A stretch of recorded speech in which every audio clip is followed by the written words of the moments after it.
If you've been eating less and moving more, but the weight is still not budging, I need you to hear this. It's not a discipline issue or a willpower problem. This is a metabolic problem. And nobody in the health space is talking about why this affects Black women the hardest. So guys, one thing that we really need to understand is that when it comes to, Black women, Afro-Caribbean women, they are disproportionately affected by, type 2 diabetes, insulin resistance, PCOS. And it's not even about, playing the victim or anything like that. It's just about stating the facts, right? A lot of the advice out there in the health space isn't geared to their demographic, right? And so why I'm saying this is because we need to shed light, and we also need to get our people to understand our makeup, our bodies, our hormones, so that they can start eating, behaving, living in a way that works with our bodies as opposed to against it. So this is the reason why, I want to start by highlighting this stat right here before we get into it. Now, insulin resistance is something you've probably heard me talk about before. I want to describe and really go through what that is in the next section. Okay, guys, so let's explain insulin resistance in a very simple way, okay, or as simple as we can, right? Now, insulin is a very special hormone because it has many different functions, but one of the biggest functions is it tells the body what to do with the carbs or the sugar that you give it, okay?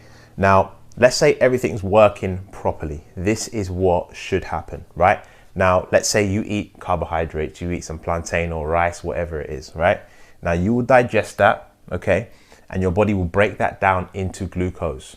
Now, that glucose will go into your bloodstream, right?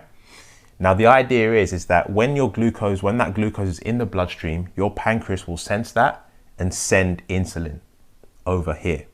And insulin's job is to take all this glucose or excess glucose from the blood into your cells. So it can go to your liver cells, it could go to your muscle cells, or it could go to your fat cells. Now, this is good for a couple of reasons, because one, we don't want excess sugar in the blood, right? But we also want this energy or sugar to be able to go into the cells so that you can get energy, which is the reason why we eat, okay? So when everything's functioning properly, we're all good, right? Now, when things are not functioning properly, when someone is experiencing insulin resistance, this is what's happening. These cells here, they become insulin resistant. They stop responding to insulin. Now, a quick reminder, we have to see insulin as a doorman, right? It basically helps to take these glucose from the blood into the cells, and it acts as a doorman. So it opens up the gates of the cells so that the sugar can go in. Now, when your cells are insulin resistant, that doorman stops working. It stops allowing the glucose in. So now we've got a problem for a couple of reasons. Now, we're going to have too much sugar in the blood because it can't get in. Now, that's basically called chronic high glucose, blood glucose, or pre-diabetes, right? Another problem is your cells are going to sense this high sugar, but they can't access it, right? Now, that's where you're going to feel all this food noise, all this cravings for sugary stuff, right? Low in energy, all that kind of stuff. That is what that is, right? So what happens now? The body tries to fix it. So what the pancreas will do is it will go on overdrive and send all this insulin to try and solve the problem, okay? So all this insulin now is going to try and take all this excess glucose into these cells, right? Now, this may work for a little bit, but then what's going to happen? The same thing. Eventually, these cells are going to become even more insulin resistant, and all of these gates are going to say no. Because ultimately, these cells can only take so much glucose, right?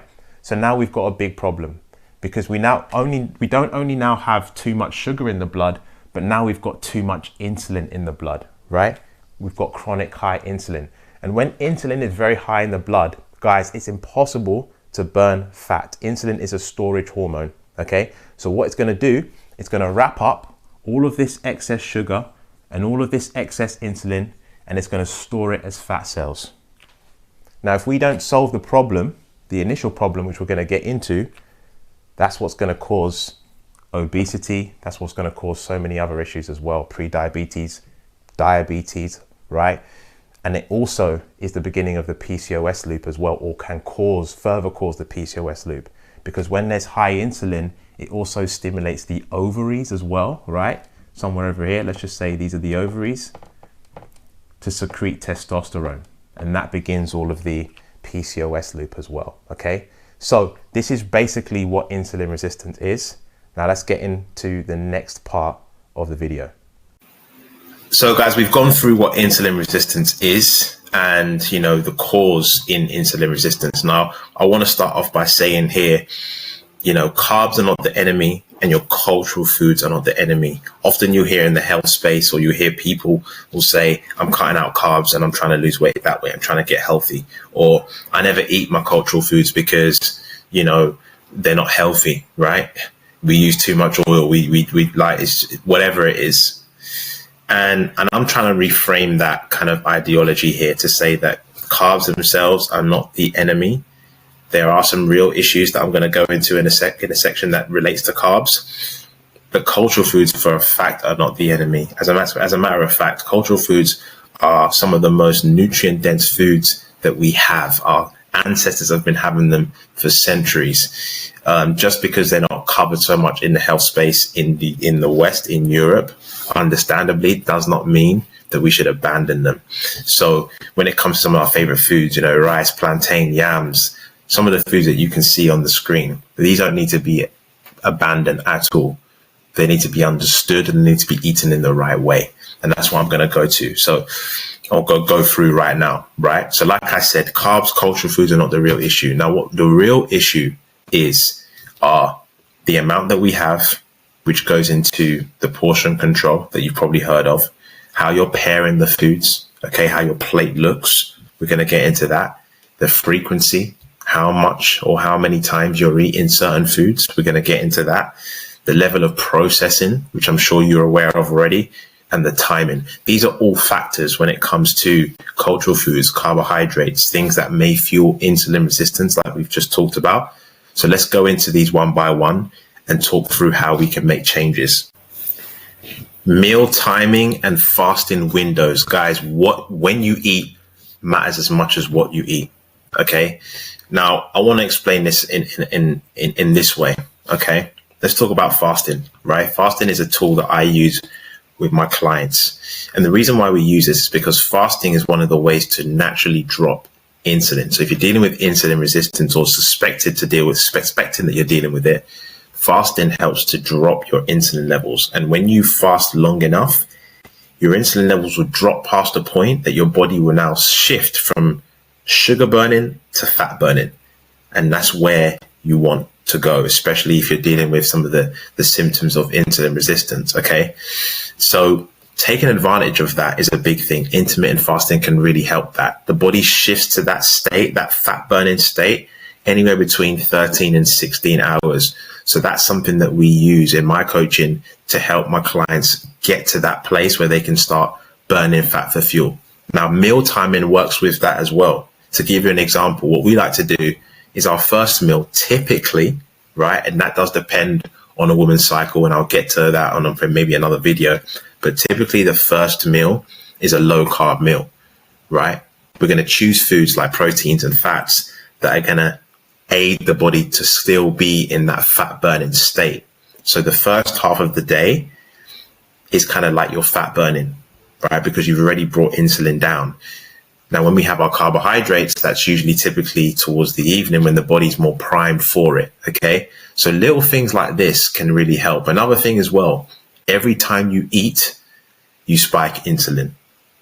So if you're snacking throughout the day, eating random times of the day, that's also fueling the problem.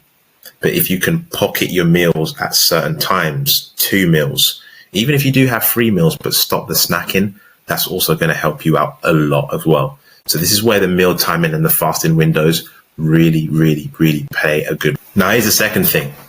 Ultra processed carbs and sugars. Guys, honestly, taking this out your diet, or at least making it count for anywhere between 1% and 5% of your diet, will drastically help your health, will drastically help your weight loss journey, will drastically help when it comes to insulin resistance. These foods spike your blood sugars like crazy, which will also spike your blood insulin. And we've learned that will lead to fat storage. So we're talking anything from what you can see on the screen, okay? Your crisps, your chocolate bars, your cakes, your biscuits, white bread, you know what I mean? White pasta, cakes, muffins, all that kind of stuff. Here as well, guys, the drinks. I don't know if I've got my mouse here. Oh my gosh.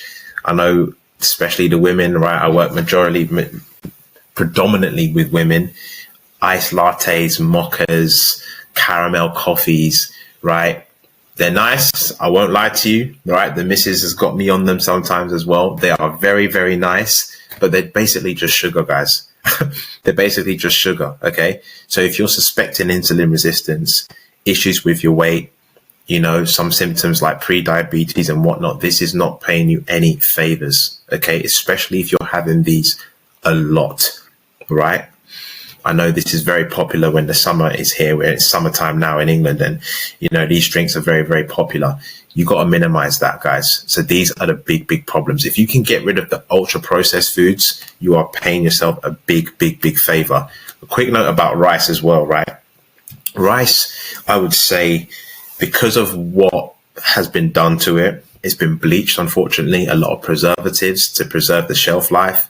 They've taken away like the fiber from the rice. So it kind of does go into the processed column. However, it still does have nutritional value. So when it's eaten properly, it can be a part of your diet. I wouldn't call it ultra processed. These kind of examples here, anything that's not natural, anything that does not grow from the ground, anything that has, chemicals in it, anything where on the packet you can see more than 4 ingredients, that will fall into the ultra processed carbs, ultra processed foods category. That's the kind of food that you want to be staying away from 95% of the time. Okay. Now, guys, can I move myself? Yes, I can. Amazing. All right, cool. I'm going to go up here for a little bit. All right. So here, guys, knowing your portions, especially with carbs. I say this all the time. Cutting carbs is not the realistic thing. It's not even the thing to do, because there are huge nutritional benefits in so many carbs, so many African carbs, so many ethnic carbs, so many carbs, period. Okay. But the excess of carbs and the refined carbs are the problem. Now, when you see typically us Africans load a plate of jollof with minimal protein, minimal veggies, minimal greens, that's insulin resistance right there. That's pre-diabetes right there. Okay. Carbs should always be a quarter of your plate. One rule that I have for my clients is you should never have more carbohydrates than protein on your plate. The protein and the fiber, the greens, that's going to slow down those sugar spikes and those insulin spikes, which means your body is going to slow down digestion, which is good. The glucose is going to get into your bloodstream slower, which is going to help prevent this insulin resistance issue. Okay. So here are a few examples of me eating rice, quarter of the plate, right? A good tip for rice, a cup. Don't go over a cup on your plate. Half a cup if you are really struggling, you really want to control your weight, okay? You really want to see some weight loss. So a palm size, right? I put here, palm size, a portion of yam at lunch hits different to a bowl at 9 p.m. My Ghanaians, I know a lot of my Ghanaians love yam. Portion control, right? You can't have a whole plate of yam and expect to see a good weight loss if you're struggling with your weight loss. Portion control it, okay? That's the thing to do. Portion control it. All right. So that ties in with my previous point, my previous slide. Pair your carbs. Never eat carbs alone. Stop having rice alone. Stop having bread alone. Okay. Stop having just pasta. Okay. Pair the foods properly. Make sure that you are having it with protein and with vegetables. That's a slower, steadier release of glucose, which is going to help you so that the spikes aren't too much, so that you're not producing so much insulin. You're less likely to actually, store fat. Okay, guys. So carbs alone, rapid glucose spike. Carbs with protein and veg, that's the money. That's where you want to be. Okay. Now this here if I can move myself again down here somewhere, this was actually produced by, let me go up here, by someone called Mentored by Maya. Shout out to her, because I did not create this. She did. She went through the hard work of doing this, but it's so good, and I wanted to share with you guys. So it's a glycemic index for African and Caribbean foods. Obviously, it's not fully exhaustive, but it's got a lot of the main foods that are staples in our diets, right? So we've got plantain, cassava, we've got rice, kenke, plantain, sweet potato, injera, right? All this kind of stuff, right? And we've got them scaled from low to high. Now, the high glycemic foods are the ones that spike sugar quite quickly. Then it goes to medium, then it goes to low. Okay, so as you can see here, for the carbs, the grains and the starches, we've got maize is quite high, white rice, sweet bread, agege bread, that's pretty high as well. Gary's pretty high too, guys, as well. Plantain, I didn't think it was that high, and I'm more inclined to say it's on a moderate. I still have a lot of plantain. I get my clients to have a plantain, but again, when it's paired properly, it has to be paired with protein. It has to be paired with beans. It has to be paired with chicken, with meat, with fish, with vegetables. Then you are, you know what I mean, having more of a balanced plate. You definitely never want to be having these guys alone. Stop doing that, guys. Okay. So yeah, maybe screenshot this if you can, or if in the comments, if you want me to kind of maybe send this, maybe I'll put a link to it in the description so you can have a look at it, because again, you can see vegetables, fruits, dairy, and proteins as well. So it's a really, really good list. Shout out Mentored by Maya, because this is a really, really, really good glycemic index for our foods. Okay, guys. So this gives you an idea of what's going on when you're eating certain foods, all right, that are in our culture. Another thing is muscle, right? And I'm probably going to go into this deeper on another video, but building muscle, guys, is going to really increase your insulin sensitivity, which is a good thing, right? Insulin resistance is when your cells stop responding. When they are sensitive, insulin is going to allow the glucose to come in. When you build more muscle, guys, you're going to increase the insulin receptor sites on those cells, right? Remember that video that we did, or the part of the video that we did before on insulin resistance? When you've got more receptor sites, you can soak in more sugar from your blood, which means you're less likely to store fat and more likely to burn it, right? And here's the thing, we lose our muscle, especially over the age of 30, very, very quickly. It starts to diminish. So after the age of 30, we've got to fight for muscle.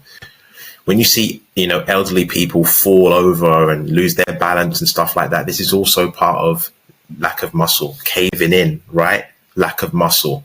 Muscle is literally longevity, right? And women specifically lose muscle at a faster rate than men. So it's very, very important for women to have muscle building as part of their program. So if you're still dealing with insulin resistance, PCOS, pre-diabetes, muscle building has to be part of your daily regimen, or at least 2 to 3 times a week, I should say, right? Make that part of your regimen, right? And that's going to really help you to, like I said, be able to soak in more glucose and burn fat and store less fat. Okay. So guys, I hope that helps. And I hope that gives you a little bit more insight into the things that you can do if you're dealing with insulin resistance, if you're dealing with stubborn weight gain, PCOS, pre-diabetes, metabolic dysfunction. As you know, guys, I'm a coach and I work with predominantly ethnic minorities, Afro-Caribbean women. I also work with, Asian women, as you saw with Roshni, you've probably seen my testimonials, and I don't just work with ethnic minorities. If you're a woman and you're dealing with these issues, let me know, especially though, if you're an ethnic minority, let me know, hit me up. Okay. I've got a link in the description below. If you want to have a chat with me about potentially getting help, if you want to lose weight, you want help with these things, let me know. Maybe we can have a chat and I can help you. Okay. I've also got Instagram as well. If you want to check out that page at Kenny Adote, I'll put a link in the description below, and you'll be able to see my content. And you want to reach out, send me a DM. I'm always available, so you can send me a DM. All right, guys. So listen, I hope this helped. I hope this was valuable to you. Let me know. Just drop a comment in the description if there's anything that you want to see.